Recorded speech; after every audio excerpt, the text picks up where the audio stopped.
Hi, I'm Dr. Jo'Anne Langham, and we'll be talking about the human-centered design method known as the DIE model: discover, invent, and evaluate. There are many human-centered design methods available. However, I like to use a very simple method that is scalable and easy to implement. When each of the phases are used together, they form a cyclic process that can be used for any kind of design and problem solving. In the discover phase, you observe and analyse people, context, and collect research data. In the invent phase, you envision and design solutions. In the evaluate phase, you evaluate and refine your ideas. Each phase in the methodology has a number of techniques that are generally categorised and belong to that phase. However, the techniques may be used in various combinations to support you to achieve your results. The model is also flexible in that you can start the process using any of the phases. Each phase may be repeated multiple times. The methodology does not replace project management or development methodologies. Instead, it works hand in hand with other methods for building and implementing solutions. The method is used iteratively during each and every phase of the development process. For example, you may be redeveloping a website for your organisation. To do this, you would start at the evaluation phase, which may also be at the feasibility phase of the traditional development process. You may conduct usability walkthroughs and observe how current users perform tasks using the existing site. This will provide information about critical components that are functioning or are creating issues for your users. This information will assist with the feasibility assessment. You may then move on to the discover phase and conduct contextual inquiries. This phase will help you understand the important tasks and the environment in which your users operate.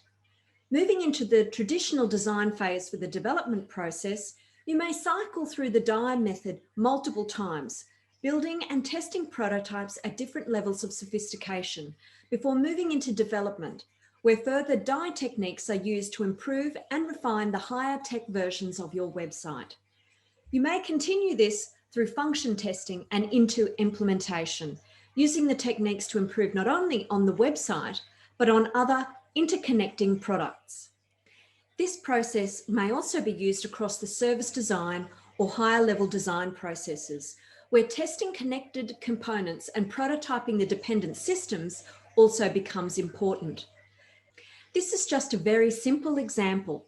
However, the DIE method can be applied in organisations at multiple levels. This can be used for understanding and solving strategic problems, for product, for service, or even experiences, as a model for working together and for creating a culture of innovation and creativity. What is important to understand is that design and the DIE method is a way of working together.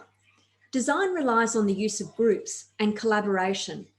By working with others, you are able to utilise the knowledge and strengths of other people. You are also able to make connections and discover new ideas that you cannot do individually. The method also requires people who are working together to develop the following characteristics or personal approaches to solving problems.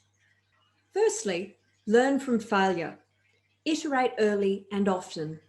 Seeing things not going as expected is an opportunity to understand how to improve and to make a design solution robust.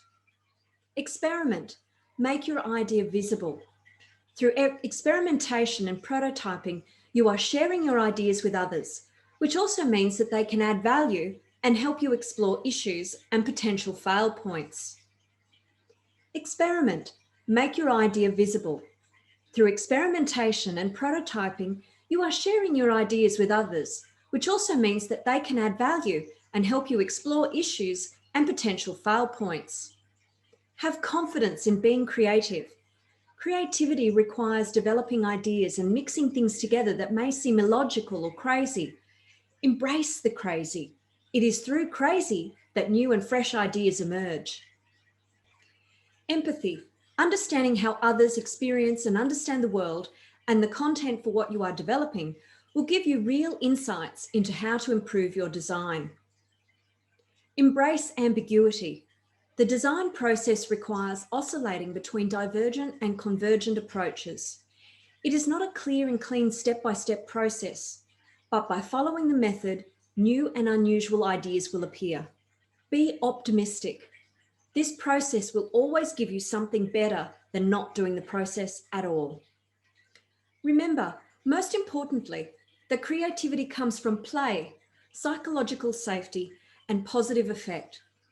If you want this process to work, ensure that the people working with you are safe to explore ideas and also that you make the process fun for everyone.